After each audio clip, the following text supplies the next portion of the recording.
बिहार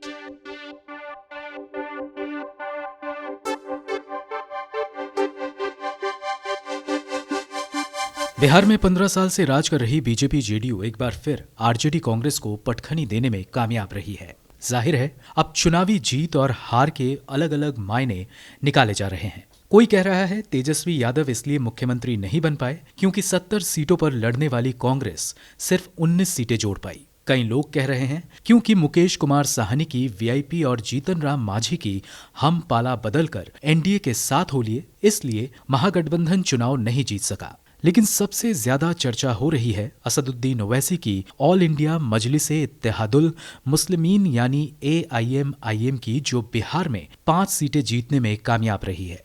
खुद खराब प्रदर्शन करने वाली कांग्रेस AIMIM पर बीजेपी को फायदा पहुंचाने का आरोप लगा रही है। आइए समझते हैं सीटों के हवाले से क्या वाकई ओवैसी ने तेजस्वी का खेल बिगाड़ दिया। असदुद्दीन ओवैसी की AIMIM ने सीमांचल क्षेत्र में 5 सीटों पर कब्जा किया है। बिहार का ये वो क्षेत्र है जो मुस्लिम बहुल्य है और काफी पिछड़ा माना जाता है। जिन सीटों पर ओवैसी के उम्मीदवार जीते उनका नाम है अमौर, कोचाधामन, जोकीहाट, बैसी और बहादुरगंज।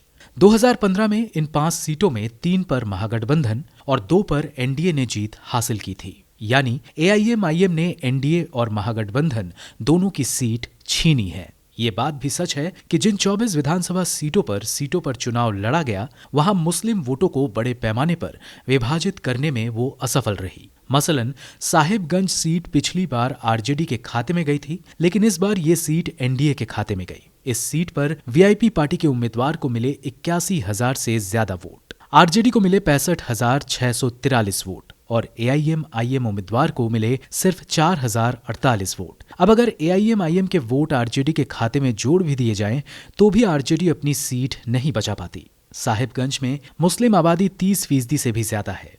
एक और सीट फुलवारी शरीफ पर AIMIM ने अपना उम्मीदवार उतारा।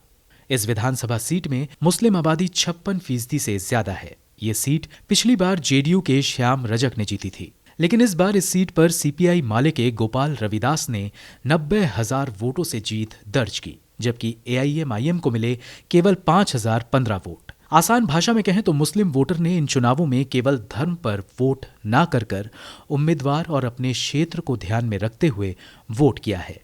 खैर, ओवैसी बिहार की जीत से काफी खुश है और पार्टी जल्द ही बंगाल और यूपी के चुनावी मैदान में दिखाई पड़ सकती है। ब्यूरो रिपोर्ट, गो न्यूज।